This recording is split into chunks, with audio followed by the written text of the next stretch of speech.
En busca de una solución a la guerra en Gaza, los cancilleres de la Unión Europea se reúnen por separado con sus pares de Israel y la Autoridad Nacional Palestina para discutir la posibilidad de una agenda de paz. Sobre la mesa, la propuesta de una solución de dos estados. En India, el primer ministro Narendra Modi inauguró un nuevo templo hindú en honor al dios Ram, una controversial estructura religiosa construida sobre las ruinas de una mezquita destruida en 1992 por seguidores del partido de Modi. Y a un día de las primarias de New Hampshire, Ron DeSantis pone fin a su aspiración por ser el candidato republicano a la presidencia y anuncia que apoyará a Donald Trump. Ahora solo Nikki Haley hace contrapeso a Trump en la carrera por la nominación conservadora. ¿Qué tal? ¿Cómo están ustedes? Es un gusto saludarlos nuevamente. Bienvenidos a las noticias en France 24.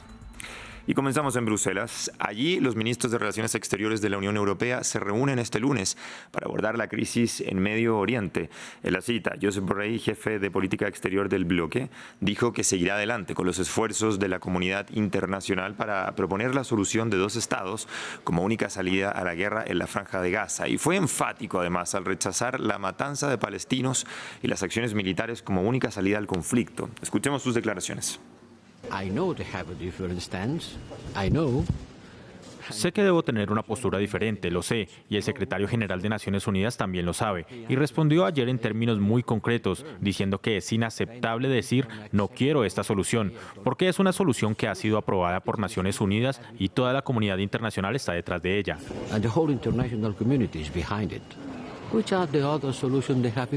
¿Cuáles son las otras soluciones que tienen en mente? Hacer que todos los palestinos se vayan, matarlos. 25.000 ya están muertos en Gaza. El 70% son mujeres y niños. Ciertamente la forma de intentar destruir a Hamás no es la forma en la que lo están haciendo, porque están sembrando el odio hacia las generaciones.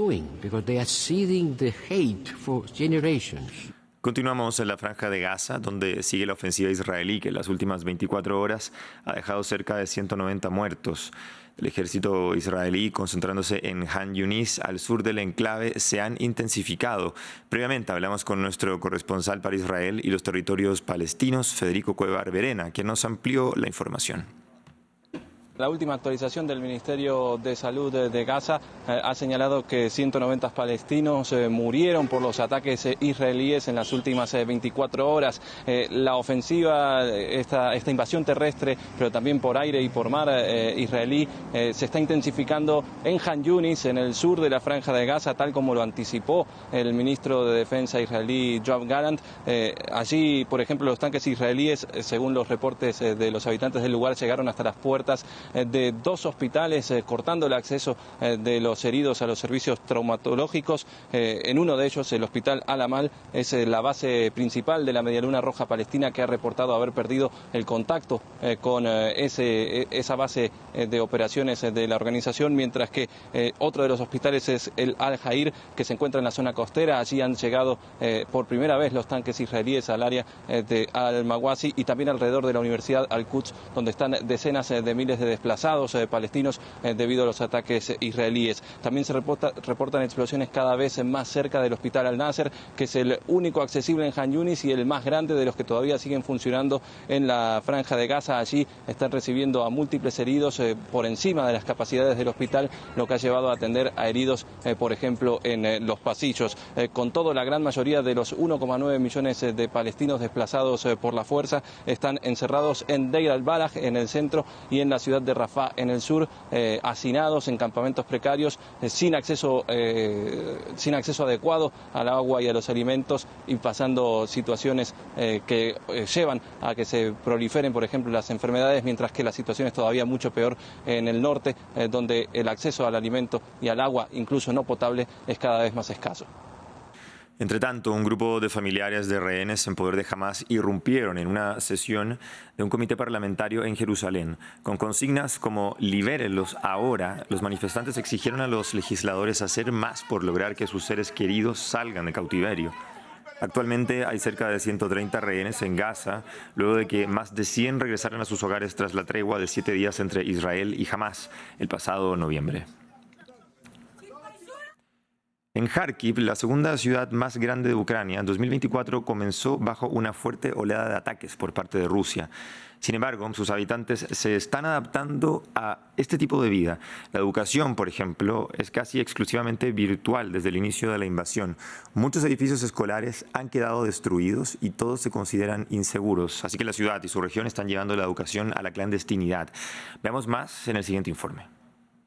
El 2 de enero, otra escuela de Kharkiv fue bombardeada, pero no había alumnos. Todas las escuelas cerraron cuando Rusia inició su ataque, pero la ciudad ha encontrado una solución para ofrecer a los niños educación presencial.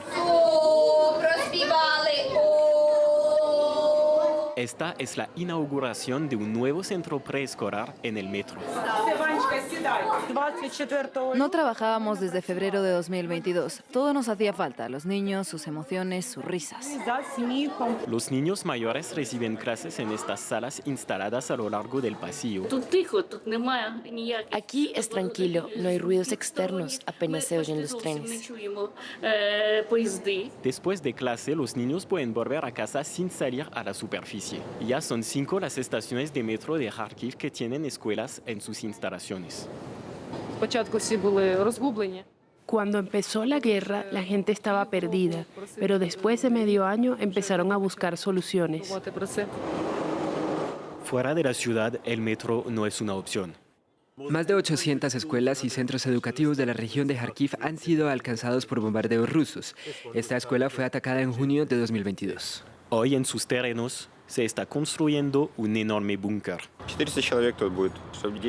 Tendrá capacidad para 400 personas, para que los niños puedan reunirse, verse, comunicarse con los profesores, para que el proceso educativo funcione plenamente. Esperamos tenerlo listo para septiembre. Las esperanzas de que la guerra termine para entonces casi se han desvanecido. El primer ministro de India, Narendra Modi, inauguró este lunes un polémico templo hindú. Se trata de un templo que venera al dios Ram en una zona que se cree es su lugar de nacimiento hace más de 7.000 años. Miles de personas salieron a las calles a celebrar entre cánticos y bailes, vistiendo prendas de color azafrán.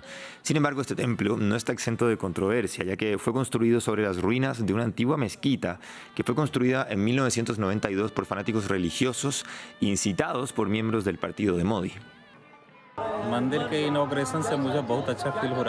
Me siento bien después de la inauguración del templo y siento que será el comienzo de un futuro brillante para nuestro país. Nuestro gobierno ha dicho que es el comienzo de una edad de oro. Ram es igual para todos. Por eso creo que nuestra nación se desarrollará y crecerá por igual para todos a partir de hoy. Esto es lo correcto, lo que sucedió hoy. Y después de la consagración nos dirigimos a una edad de oro. Vamos ahora a China, donde un deslizamiento de tierra causó la muerte de al menos 8 personas y 47 aún se encuentran desaparecidas. El accidente sepultó alrededor de 18 casas en la ciudad de Shaotong, afectando 2 aldeas. Los equipos de rescate trabajan intensamente en medio de la nieve para encontrar sobrevivientes. Adrián Foncillas, nuestro corresponsal en Beijing, nos entrega más detalles. Los equipos de rescate se esfuerzan en sacar de los escombros a docenas de personas enterradas por un súbito derrumbe en el oeste del país. El corrimiento afectó a 2 pueblos cercanos a la ciudad de Shaotong minutos antes de las 6 de la mañana. Las 18 viviendas arruinadas, algunas en la ladera de la montaña y otras en su pie, han quedado cubiertas de tierra y rocas. La montaña se vino abajo, ha explicado un vecino que tiene a 4 familiares entre los escombros. Oímos un estruendo y hubo temblores, como si fuera un gran terremoto, ha descrito otro lugareño. Unas 500 personas han sido evacuadas y a la zona ya han llegado 1 millar de efectivos de rescate y unos 200 vehículos. Aún se desconoce la razón del desprendimiento, pero la región había sufrido una copiosa nevada en las horas previas. El presidente Xi Jinping ha pedido que se extreme la alerta durante esta ola de frío que facilita los desastres naturales, los accidentes de tráfico, los laborales. Y es que asoma ya el Año Nuevo Chino y el Festival de Primavera, una época de viajes masivos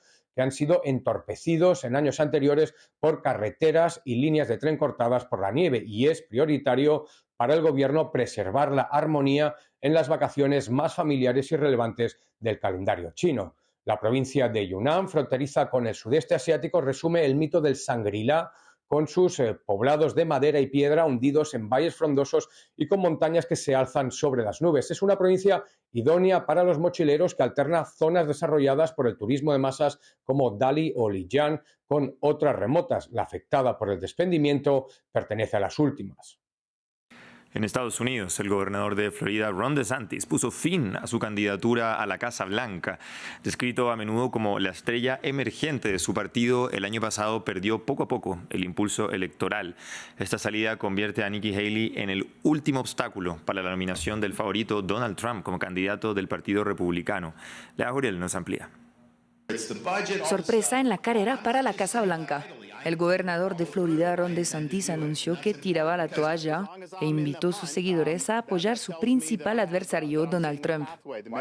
Si bien he tenido desacuerdos con Donald Trump, como por ejemplo sobre la pandemia de coronavirus y su elevación de Anthony Fauci, Trump es superior al actual titular Joe Biden. Esto está claro. Firmé un compromiso para apoyar al candidato republicano y cumpliré con este compromiso.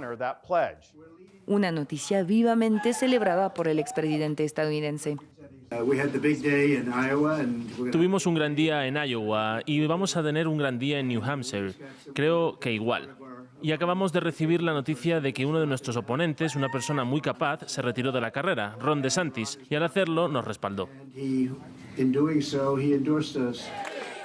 Queda ahora su principal oponente, Nikki Haley, una republicana con una imagen más clásica por ser menos extremista en cuestiones como el aborto y más dura en política exterior. Nunca he caído bien a la clase política electa y nunca me apoyarán y no lo quiero, porque lucho por la gente normal, no lucho por esos políticos que llevan ahí mucho tiempo y tienen algo que ganar con eso. Estoy orgullosa de poder decir eso, soy conservadora hasta la médula.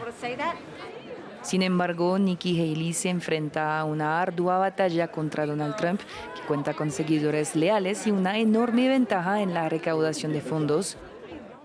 Una semana después de la victoria récord del expresidente en los caucus de Iowa, las primarias de este martes en New Hampshire podrían sellar su destino como adversario del demócrata Joe Biden en noviembre. Pero en este estado más moderado, el discurso de Haley tiene buenas posibilidades de abrirse paso en la papeleta electoral. Vamos ahora a Perú, donde se celebró la reunión extraordinaria de los países de la comunidad andina que integran Ecuador, Colombia, Bolivia y Perú. La sesión fue convocada la semana pasada luego de que se desatara la ola de violencia en Ecuador. Los miembros del bloque resaltaron la necesidad de luchar combinadamente contra el crimen organizado mientras refuerza las medidas de seguridad en sus respectivos países. Ramiro Cuevar Verena nos cuenta más. Combatir el crimen transnacional organizado. Esa fue la premisa que los países de la comunidad andina pactaron luego de encontrarse el domingo en Lima, en el marco de la reunión extraordinaria convocada la semana pasada tras el estallido de violencia en Ecuador. Acudieron dirigentes de los 4 países miembros, Colombia, Ecuador, Bolivia y Perú. La presidenta de este último, Dina Boluarte, abrió la sesión hablando de los grupos criminales. Somos testigos del nefasto accionar de estos grupos delincuenciales. Por tanto, es necesario e impostergable que los estados adoptemos estrategias de seguridad integrales, coordinadas, sostenibles y orientadas a la acción. A raíz de la violencia en Ecuador, los países de la región tomaron cartas en el asunto. En Perú, desde el 10 de enero, las autoridades penitenciarias endurecieron los operativos de inspección y control en sus centros de detención. Por su parte, Colombia reforzó militarmente el paso fronterizo de Nariño. El presidente ecuatoriano Daniel Noboa insistió esta semana con la posibilidad de extraditar a los reclusos colombianos. Existe un convenio ya antiguo en el cual hay intercambio de presos. Número 1. Número 2, está en nuestra ley que cualquier preso extranjero con una sentencia ejecutoriada de 5 años o más puede ser devuelto a su país. Número 3, tenemos un hacinamiento de más de 3.000 personas en nuestras cárceles. Ecuador continúa con su lucha contra las bandas criminales. Por caso, el domingo, las fuerzas de seguridad detuvieron a 68 presuntos pandilleros que intentaron tomar un hospital en el estado de Guayas. Cerramos este bloque de noticias. Gracias por informarse con nosotros. Ya regresamos con más.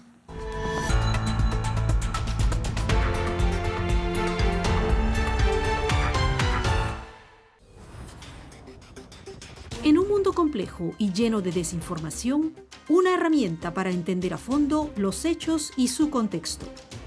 En 5 minutos, con Natalia Plazas, en France 24 y france24.com.